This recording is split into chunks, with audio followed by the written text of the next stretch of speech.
welcome. This is Intro to Drupal. We're at NEDCamp. There's a bit.ly link here with all the slides. I'll also upload them to the NEDCamp site. So the intention here is just to give you a high-level overview of Drupal, different aspects of what's new in Drupal 8, how to use the community, things like that. So I have a lot of slides. We'll go pretty quickly, and I'll try to stop 5 minutes before the end so that you can ask any questions.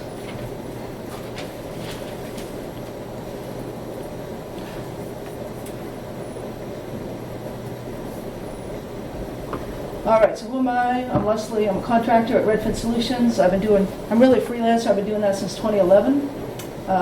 Do project management, site building, training. And I have organized this camp and Design for Drupal Boston.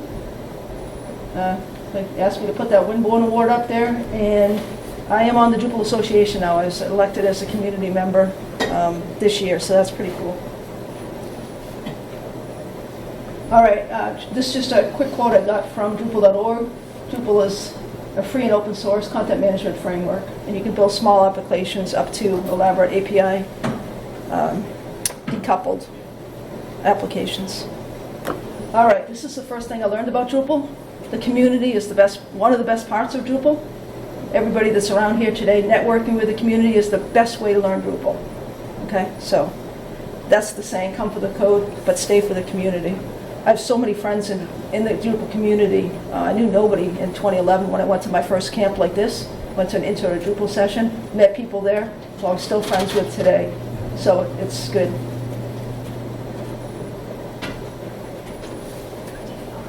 Okay. All right, so Drupal is this, has different layers of architecture. Basically, it starts with data. Content is the king. You can't do anything without data, without content. On top of that, we have modules. Modules are the functionality, what makes the site run. Again, I got this from Drupal.org. The next layer up is the blocks and menus. Those are just ways to add content, add menus to the different aspects of the site. And I'll show you how to do that in a little while. And then we have the users and permissions, who has access to what on the site. That's pretty critical. And then the template is just the presentation, how it's displayed. So those are just the different layers on Drupal. This is something new. There was a Promote Drupal initiative in Drupal. There's a pitch deck. It's up there, the link, and I'm going to share these slides again. So it's Promote Drupal pitch deck. What it does, basically, it helps market Drupal. But as learning Drupal and trying to convince your boss that Drupal is a great thing, this is a good pitch deck to go through, because there's a lot of things. There's a set of slides on, why would you use Drupal? Here's an example. It's flexible, it's future compatible, you can build, robust sites, whatever. Has rigorous security team, dedicated security team, anything that's in core or that follows the security policy, they take care of those. You get security updates. And then there's a whole section broken down by vertical. So higher ed, nonprofits, and it gives you an example, and it says, why did this site use Drupal? Why was Drupal chosen? So this is good for you to know why different sites have chosen Drupal, what's good about Drupal, and how they took advantage of Drupal. So there's all kinds of case studies in there. So that's the Promote Drupal pitch deck. The next thing is, I don't know how many of you have used Drupal.org. You should all have user accounts on Drupal.org. But one of the things that's new in Drupal.org is this up here, Try Drupal. You click that button. Basically, it's going to let you create a hosted site on either Pantheon or Acquia. So basically, what you want to do when you get there, and you can choose either one, and they become hosted sites so that you can share the sites with your friends, or your bosses, and say, hey, this is what I learned. Choose this one here. The Umami Food Magazine. That's a fully built demo site. Content, views, displays, everything is there. So without you having to open up a brand new empty Drupal site, saying, oh man, what do I do? This is all completely configured. So it's a site with all kinds of content. Looks like this, right out of the box. That's a great way to learn Drupal, is to spin up, the Umami Recipe Magazine site, and just walk through it and figure out, things that you've learned. You can go through there and see how they implemented it. So that's really awesome. All right, we're going to talk quickly about some of the basics of Drupal. I won't go into this too much. It stood out, for the most part, for its structured content. Before you do anything in Drupal, or in any system for that matter, make sure your content is structured correctly. You don't want to repeat any data, any content. You shouldn't have it in there once. You should, put it in there once and then refer to it. You shouldn't have it in there multiple times. You have to change it in multiple places. And Drupal stands out for that. And these are some of the ways. So taxonomy is categorization. So I have a slide here on taxonomy. It's really just for the recipes, what type of recipe is it? So is it an appetizer, is it a full meal, whatever it might be. Those are just ways. And I'm going to show you how we refer to these. So this is just how to categorize your content. These are different types of content. So out of the box, you usually have article and basic page. But in the umami, you also have a content type called recipe. Again, that'll help you learn, when you build a new content type, how would you do that? Make sure you add descriptions, by the way, when you add your content types, so that a content editor going to your site will know what your intention is for each one of the types of content that you have. All right? Otherwise, they get there, and you don't want 50 content types either. Yesterday in my training, somebody had 500 content types on their site. And how does your content editor know where to put any of the content? How is it consistent? So when you're building a site, or when you're migrating from Drupal 7 to Drupal 8, be conscious of your content types. Try to have as few content types as possible so that it's easier for content editors to work with your site, and it's much easier for you to maintain that site. So basically, to add a content type, a couple of things you should look at is, we're going to talk about workflow module later on. You can either have things published right out of as soon as you add a piece of content to your site, it'll be published. I add a new recipe, automatically gets published. Or you can set it to, I want it to go to draft and it has to go through some kind of review process before it gets published, okay? So out of the box, it's going to be set to published. You have to go uncheck that if you don't want it to be published right off the bat. All right, so Drupal is made of a bunch of entities. Those or content types is an entity. And basically you can add fields, different types of fields to that entity. Yeah, you can have as many fields as you want. You can put fields on users, you can put fields on content types, you can put fields on taxonomy. Those are just ways to expand beyond a description and a body, for instance. You can say, for a user, I want a picture of the user, I want to know their native language. So that's an example of adding a field to a user so that you're capturing more data about a user. New in Drupal 8 is the manage form display. So you've heard of manage display probably, and we'll talk about that, how to display your information. This is how to display your content type to the content editor, to the person that's entering your content. You get to say what order you want the fields in, and how do you want those fields to be displayed. So after you add the content type, you go to the manage form display, and you decide in what order you want fields to appear, because you don't want them to have this haphazard set of fields. You want it to be in some logical order, so that as they're adding content, and the things that add most frequently, you want at the top.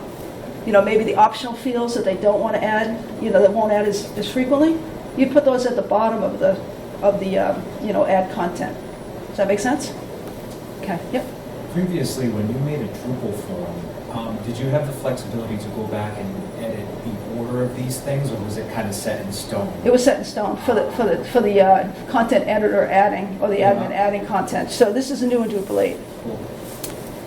This is another one of the strengths of Drupal 8, entity references. So remember we added the taxonomy a few minutes ago, which was the categories for the different recipes. Here's an example of a recipe where we're referring to the recipe category. So what is that, main course? When we added this recipe, we linked it to main course for that category. We didn't type in main course on each and every one of the recipes. We linked it to the taxonomy, so it's reusing that term. So if I wanted to change main course to dinner, I could go change it in one place, and then every single recipe that points to main course would now say dinner. Okay? So that's called entity references. It's referring to another piece of content. So for instance, if you had a book and you had an author, put the authors in once, and then the books they write, you refer to that author. So you don't repeat that author's information on every book. You refer to that other content type. So that's pretty important in Drupal. And that makes for a very clean, structured set of data. So this is just an example of managed form display. Actually, this is an example of adding content, sorry. So basically, you just say content, add content, select which type of content. And that's why those descriptions are important, so that you know what type of content you should be adding. You know, if you had 500 of those, you'd be scrolling and scrolling and scrolling, trying to figure out what am I trying to add. Okay.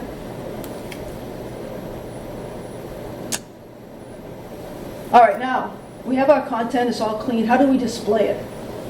So there's different things here that we're going to talk about. One is called image styles.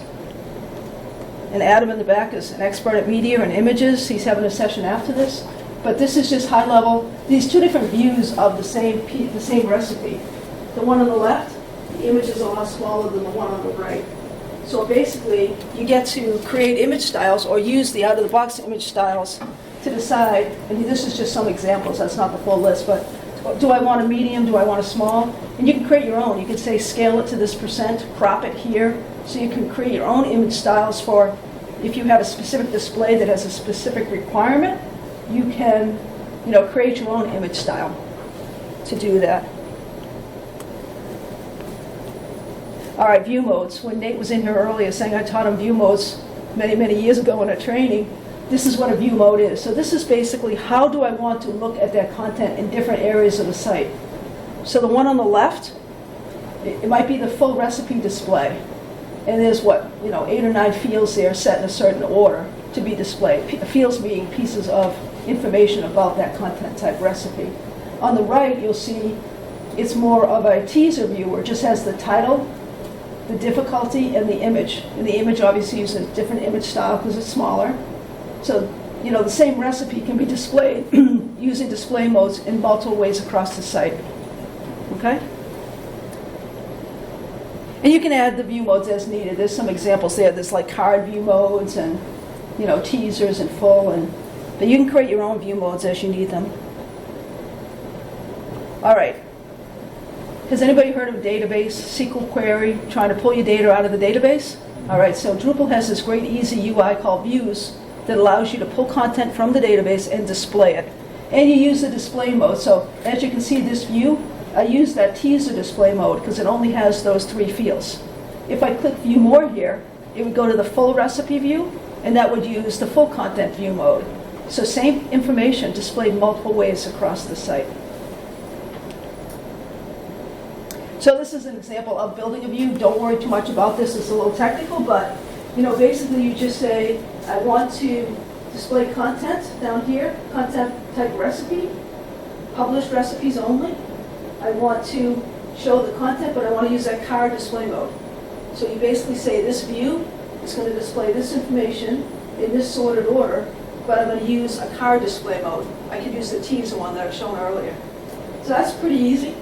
You can go look at the Umami site and look at different views that are built, and that's how you learn how they built, different displays of information. Now, a view can be a full page view, or it can be a block. So here's an example of a block. A block is just a set of information you want to place in a certain area of the site. In this case, I'm creating a textual block for a disclaimer. Here's the text down here of the disclaimer. Okay, I'm going to show you in a minute. So I just said create a block, and I want this text to be in that block. We're going to show you how to use blocks in layout in a minute. But here you go. So that block that I just had, I'm displaying it in the footer. So there's the disclaimer block. I just placed it in the footer, and I'll show you in a minute how to do that. Here is a block display, so a block view. So when you create a view, you can say I want the full page. And that might be a news listing or a list of recipes on a full page. It might be /recipes. In this case, it's a block. And I'm saying create a grid of fields, but only show the name of the recipe. So this is a taxonomy term, but only show the name of the term. So over here, this is the block displayed on the page, title, and then it just has the name of the different terms that are related to that content. So there's a block view, there's a page view, okay? 2 different types of views. Now, how would you display these blocks? Where else would you use them? There's this new thing in Drupal 8 called Layout Builder. Layout Builder is awesome. It's a drag and drop interface that lets you, decide on a per content type basis, so I can say all recipes are going to be laid out this way. I'm a designer, and I want my site to look a certain way. So I say this is how a recipe is going to be displayed. But sometimes it might be, somebody had an example yesterday in training of a certain specific news article that comes out once a year. They want that one particular piece of news to be laid out differently. Layout Builder lets you say, in general, news is laid out this way, but in this particular, for this particular node or instance of a news content type, I want it to be laid out differently. You as end users can actually use this Layout Builder to design your pages. Now don't go crazy and have every page be different, because the designers would not be happy with you, because you'll make their site, not look as uniform or as consistent as they want. But you do have that flexibility. Okay? I don't have enough time to get into great details about Layout Builder, but just so you know that it is there. I have a few more slides to show you here. It is mobile friendly out of the box.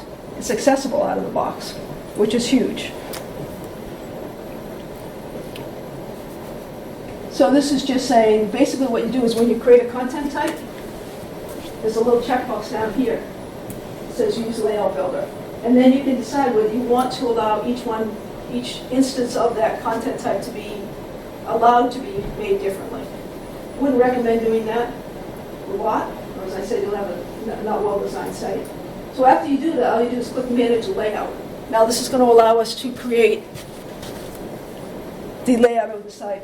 So now you can, I don't want to stray too far from the mic because I don't know if it's picking me up over there. You can add sections. I can add a section here, and I can say I want the section to have 4 columns. So it might look like this. And then you can add a block to each column. So what can we add for blocks? Silly example, but we could add the disclaimer to one of these blocks. We could add that view block that I showed you with the recipe collection tags. You can add that here. I mean, that's a very bad example, but you can drag any blocks here. So what blocks can you drag over here? Any blocks that are part of the software itself, like menus. I want to put the footer, I want to drag the footer into the bottom section maybe. Any custom ones that you built, like that disclaimer that I built, you can just, they'll show up here, and you can just drag those into whatever section of that content type you want. So then that display, let's say it's a recipe, every recipe will be displayed the same way, unless I use that custom per node display. Okay? There's so much more to talk about with Layout Builder. Definitely recommend going online. Go to Drupal.tv. All the sessions for all the camps, like this is being recorded, they're all there. So you can search for Layout Builder, and there's great sessions by people that know a lot more than I do about it, that you can find to actually explain to you how to actually use this. And I believe there's at least one Layout Builder talk here today. Okay? And there's also media talk for images and media and all that by Adam right after this. That's 2. No pressure, Adam.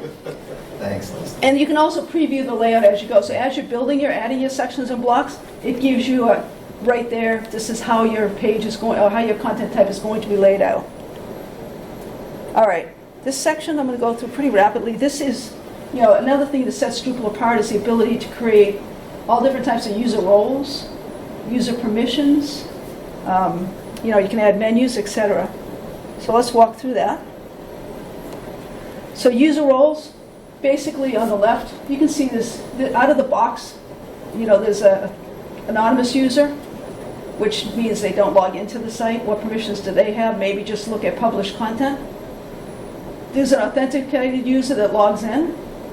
There might be a content editor. What can the content editor do? Maybe they can approve news articles.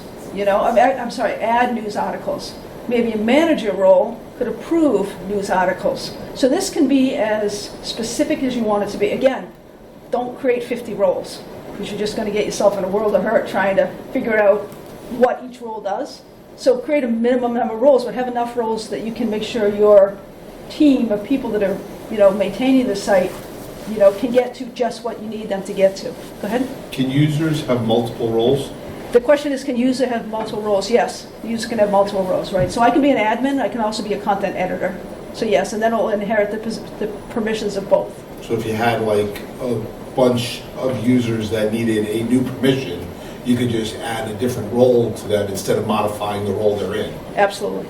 Yep, but remember, only do new roles if there's distinct permissions that that role needs, okay?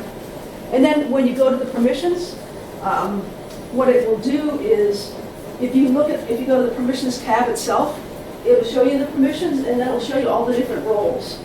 And you can order your roles over here so that they're in some kind of logical order, so they inherit the positions, so like that's the least set of permissions, and this is the most set of permissions. So when you look at it here, you can kind of say, administrator really should be over to the right here. And you can look at it and say, who has the permissions to do these different things, okay? As you add modules, so as I add Layout Builder, for instance, on my site, it's going to create a whole other set of rules, which you need to now go and say, okay, now I've added Layout Builder, who's going to have access to what parts of Layout Builder? So the set of permissions isn't static. The set of permissions depends on which modules you have enabled on that particular website, okay? So make sure everything you add in terms of functionality, add workflow, go figure out how you're going to set your permissions for workflow, okay? And we'll have time at the end for questions as well. Menus, there are menus that come out of the box, like the main navigation, for instance, but you can create additional menus as you need them on the site. You know, you might put a sidebar, secondary menu on, you know, it might be college courses, and you might have a secondary menu that has the, I don't know, days and times of different sessions. This here is an example of the main menu. It's here. You can use the handle here and drag these, whatever order you want. You can just say add a link and add a link to this main menu up here, for instance. So this is a menu. This is a different menu. You can have as many menus as you want, and you can add links. Again, don't make the menus too large, because then they'll be wrapping to a second line. And again, your designer will say, what are you doing? All right, themes. This is how the site looks, okay? So there are default themes. Right now I'm using, because I use that umami recipe to set up my site, it's using the umami theme. So the top theme is what the end users, the people using your site, are going to see. The second theme here is the admin theme. You, as a site administrator, this is the theme that you're going to be seeing for all your configuration that you're doing on the site. Two different ones. Good news. Drupal 8, there's two phenomenal themes coming out. One is called Claro. That is a new administration theme. Much better experience for content editors or people adding content to your site. There's a new, basic theme for the site, and it's called Olivero. So there's a woman, Rachel Olivero, who was big in the Drupal community, who passed away, I think, within this year. So they named this new theme. So instead of Bartik being your default, or the one that you use typically, you can use Olivero, and that's a much, fresher, newer theme. So those two things are coming out. They're not in Drupal 8.710, which I think we're on now, but I think they're going to be in 8.8. Olivero, I don't know. Claro is an 8.8. Claro is an 8.8. But it's experimental, for the record. Yep, but look at both of those, because those are really good, which will make the user experience of using Drupal, both from an admin and from an end user, will make that, better front-end user experience. So how do you change a theme? It's basically just going to that other page and setting the default after you install a different theme. Each theme has different regions. So, for instance, remember I showed you the footer and I had the disclaimer in the footer? That's a region on the page. So if you go to structure block layout, there's a link here to demonstrate the block regions. So here's like a pre-header region, there's a content region, there'd be a footer region here. But here, whenever you install a theme, click on that demonstrate block regions, and this is what you're going to get. It's going to give you all the regions on the page, and you can decide what you want to have in those different regions. This happens to be the umami. There might be another one that you have that has a left sidebar and a right sidebar. Might have footer 1, footer 2, footer 3. So this presentation of the different regions varies by the theme that you're looking at. Okay? So theme, again, is the presentation layer, how the site is going to look. Modules are the functionality. How is your site going to behave? So there's 3 terms here you should know. Core is what comes out of the box by default. So those, when I install the umami recipe, I've got things like views is in core now, you know, all of those different pieces of functionality. Workflow is in core now. So there's a bunch of different core modules. If you install umami, everything you get there is core, okay? So that's what comes out of the box. That's what we refer to as core. Those are all following the security policy. They check all those. Contrib modules, additional functionality maintained by community members, okay? These are things like Drupal Commerce. That's a set of modules, but again, those are not in core. If you want to add a commerce component to your site, you would use contributed modules for commerce, okay? Views used to be a contributed module. Media used to be. Those are all now, those ones that are used by most sites are now being brought into core. As they're brought into core, oh wait, let me tell you about custom. Custom is your last resort. And you might say, why? Okay, you don't want to, whenever a new requirement comes up, first thing you should do is look for, is there a module already written that does everything I need, or at least part of what I need? And then, you know, if it does part of what you need, see if you can figure out, how can I add what I need, you know? Is it something that the whole community can benefit from? You know, create that and contribute it back to the community. Then everybody will have that benefit of what you were looking for. Sometimes you have a customer, though, where it's so custom, the maintainer's going to say, no, sorry, I can't put that in because it's so far off from the general intention of this theme. In that case, you might have to create custom code. A lot of new young developers want to come in and do everything themselves because they went to college and they, you know, they were coding everything. Stay away from that. You're going to get yourself in trouble. Why? Core and contrib, everybody's using those. They're tested by thousands and thousands of people. Custom, you're responsible for testing everything. You're responsible for, you know, making sure that it's secure. All that stuff is on you. So try to stay away from doing anything custom unless you absolutely have to. Okay? Does that make sense? Okay. All right, now how to vet a module. There are so many modules, and I have no idea how many modules are out there now. Lots and lots and lots. How do you know if it's a good module or not? How do you know, should I install this module or not, right? These are some hints on, so you go to the project page. So in this case, I'm using the web form module. If you're interested in web forms and how they work, Jacob Rokovitz, who's the main maintainer, there's a lot of maintainers, but he's the main one, he's here giving a talk on web forms. That's another one that you might want to check out, or watch the recording. All right, I come to this project web form, I read about the module, I said, I think it's something that I might want to use, okay? Should I use it? Look over here, maintainers, there's Jacob right there. He updated this a day ago, and I made this slide last night. This is an actively maintained module. That's one thing to look at. But don't shy away if it hasn't been made, a change hasn't been made for 2 years. It might just be that the module has just worked, and I really didn't have to make any changes to it. So that's not, none of these things are exclusionary, but they're all things to think about. And in combination, do I want to use this module? Come down here, look at the issues. There's 356 open issues. Oh, wow, that's not good. Yeah, but there was 12,000 altogether, you know? So click on the issues, click on the open issues. Make sure there's nothing that you're looking for that module to do that's an issue. You know, it says this doesn't work, well, maybe you don't want to use that. Or you want to contribute, you know, help fix it, you contribute it back. So you look at that. This is good. This one says that they're committed to being accessible, so the web form will be accessible. Not all the modules have that, but that's another. He's paying attention to accessibility. He or, you know, the set of maintainers are paying attention to accessibility.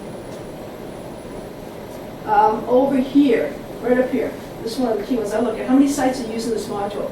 Right now, there's 480 sites that are reported using that module right now. That's a lot of testing going on, a lot of use of that. Probably have everything that you need covered. But again, there might be a module that has 3 sites because it's very specific, but it's very specific to what you also need. So again, that's not an exclusionary, don't use it, there's only 3 sites. And this one here, this green is the latest release. So this is available in version, you know, Drupal 8. It's also still available in Drupal 7. So you might want to check that. I can't hit the screen because it's a smart screen and it shuts everything off. So good thing I didn't actually touch that screen. So that's basically how to go look at a module or a theme and figure out, is this something I want to pursue further? Okay?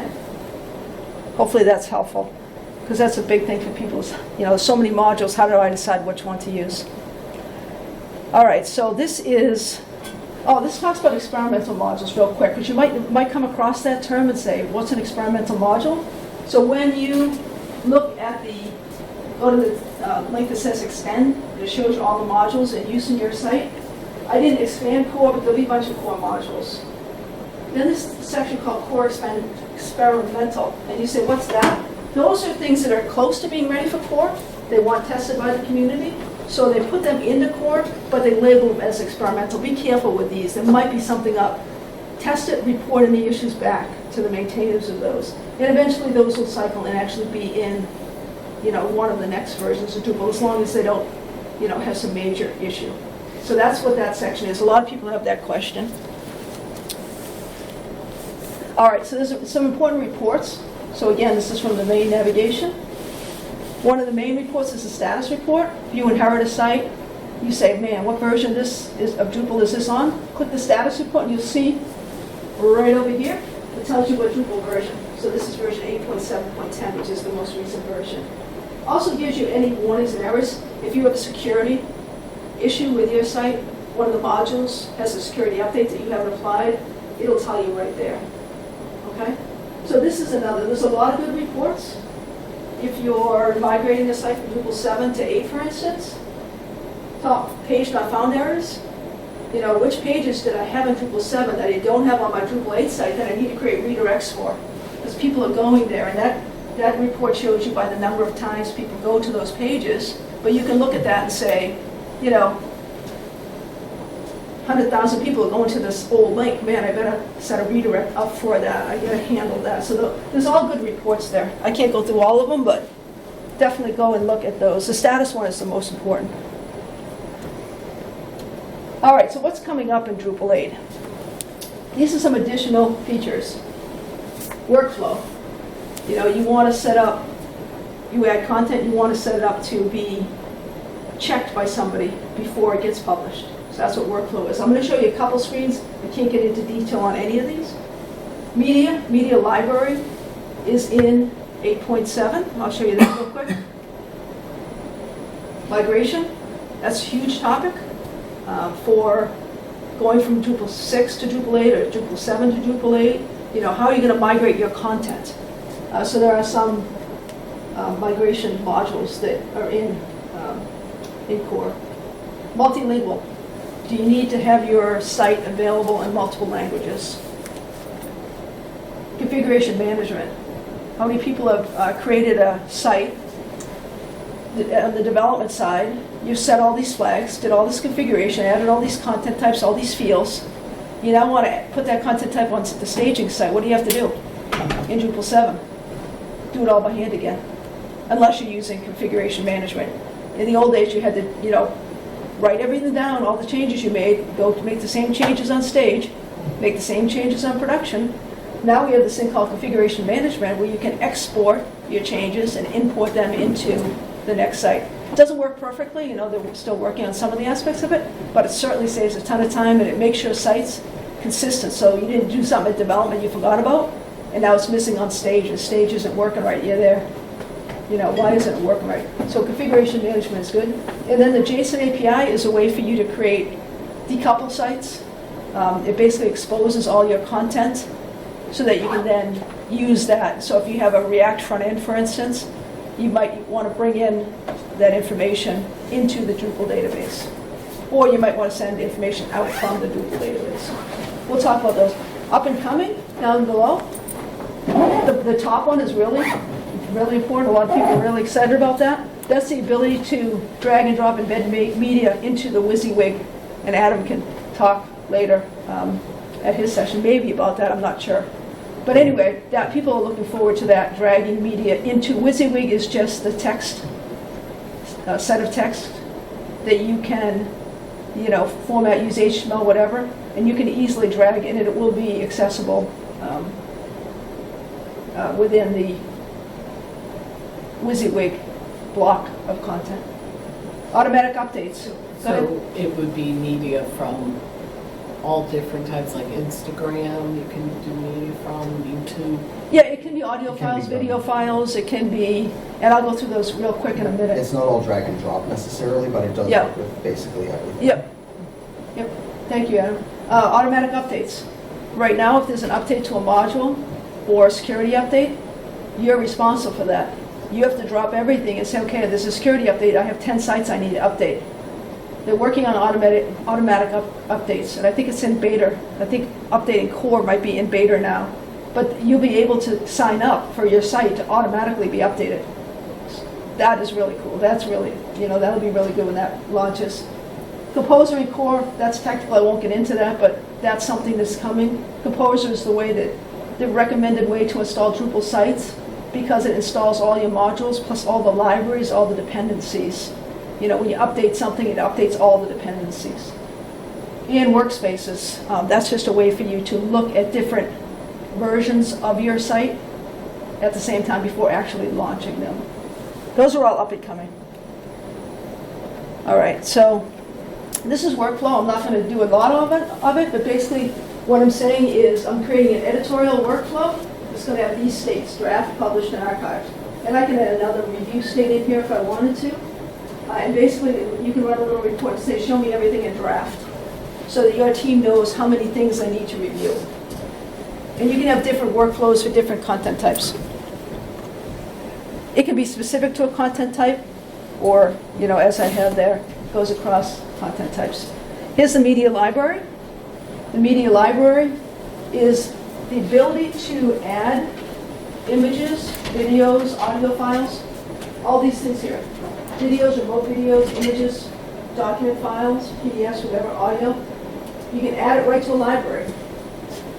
And then you can use it from the library. So you want to add media to another node. So say you have your company logo, upload it once here, and use it in multiple places. So that's the library.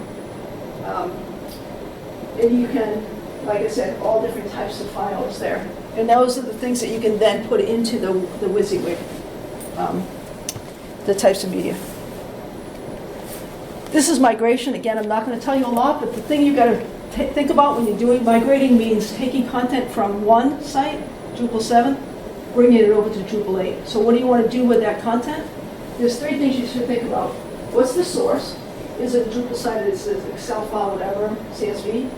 What's the process? Do I need to manipulate that? So when you're migrating from Drupal 7 to 8, you might have 500 content types and you want to merge them.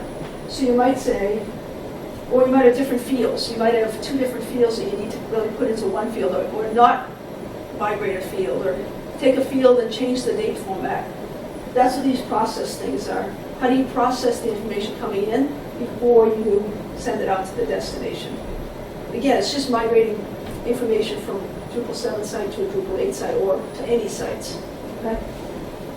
Think about the dependencies. So if I'm going to migrate a bio, somebody's biography, these are all dependencies: the role, the files, the center that they're associated with. Those things would have to be migrated first before I actually migrate the biography, because Mary Smith's biography is going to say what her role is. So first I have to have the roles in the site before I can add Mary Smith, so that it links that up correctly. So out of the box, this will all work as long as you set up which migrations are dependent on which other migrations. Yeah, a little technical, I just want you to be aware of this, so if somebody asks you, you'll know. Multilingual. When you first install the site, you get to say what the language is. But at the top left there, you can see, you can just click on those to switch from one language to another. It allows you to translate the content, the interface. It also translates the configuration. It doesn't translate the content. Okay? It'll translate the interface, so instead of add content, that'll be in French.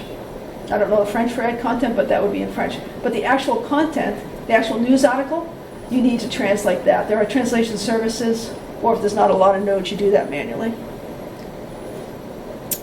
Okay, I gotta go quickly here. So this is configuration management. I talked about that. I'm gonna give you these slides, but I'm not gonna tell you a lot about that right now. That's basically just how to take your configuration, your changes, and put them into another site. And again, JSON API is the way you need that for decoupling Drupal. You want to think about how to maintain your site, make sure you do your updates, accessibility, make sure it's accessible. There's a link here to the Drupal documentation on accessibility. There's sessions here on that, make sure you go to those. So this is just when things are going to be released. So Drupal 8, which has a ton of features, is going to be released. The target date is December 4th. Drupal 9's target date, believe it or not, is June 3rd, 2020. So Drupal 9 is just around the corner. Again, target dates. All right. Security updates. Make sure you sign up for the security newsletter so that you're getting notified via email when there are security updates. Some of those are critical, and you should take care of those right away. So I have steps here. Follow Drupal Security on Twitter. Drupal Community is the best way to learn Drupal, as I said when I first came in. Sign up for an account on Drupal.org. Go to Drupal Slack. There's all kinds of channels. There's a media channel. There's a migration channel. There's different camps. There's local meetups. There's different camps, and I have links to everything. Design for Drupal is in June. I help organize that. And then there's DrupalCon in Minnesota coming up. The Drupal Association. This is a nonprofit that helps support the Drupal project and the Drupal community. You can join for as little as $15 a year. And it's important because those funds go to maintain Drupal.org. They go to help with things like automatic updates. So if you're not a member of the Drupal Association, I would definitely recommend that you become a member, and you can do that right from Drupal.org. These are just some resources. Drupal TV has all the recordings from all the camps. The slides are at that link down the bottom. So it's just bit.ly/NEDCamp intro Drupal, all lowercase, NEDCamp intro Drupal. All these slides are there, because there's links to a lot of stuff. There's my contact information. And now we have 3 minutes for questions. Does anybody have, I know that was a really quick, really fast. Hopefully it gave you an overview of a bunch of different things. Does anybody have any questions? Go ahead. I think this would be mitigated by the layout builder, but right now, like you had mentioned, when you have a content type already set up for you, or that you've set up, such as like a news article, for instance, there have been instances where we want to make exceptions, like you mentioned, and I've had to go back and say we wanted to add a poll to a sidebar, so I would actually have to go and add a block and create that, you know, right-hand block for that poll, and I don't think I'd have to do that anymore. But I was wondering if blocks are preset in their dimensions. I notice when you go into the menu, like the structure menu in Drupal for blocks, that there's certain presets, like what area of the content type you want to place the block. Is there a place where you can specify dimensions? Because sometimes I'll do an embed within a block, and it might be a little too big, and it might kind of break the border. Or is that something in Drupal that blocks are kind of presets? Yeah, so you can override anything. Yes, blocks, you know, obviously a preset to a certain size based on the regions and how your page is laid out. But in template files in the front end, and I'm not a front end expert by any stretch, but there are ways to, you know, that a designer would say, this is my layout, and you go in and you set that stuff up. If this poll exists in the left nav, I want it this wide on desktop, I want it this wide on tablet, and I want to have this behavior on mobile, because that sidebar might fall underneath the content on mobile. So yeah, that's something that you'd have to do in specific files. Yeah. Any other questions? No? Hopefully this was helpful for you. Thanks for coming. The recording will be up there. You can reach out to me with any additional questions as you start, you know, using Drupal and learning Drupal. But thank you for coming, and enjoy the rest of your day. Thank you.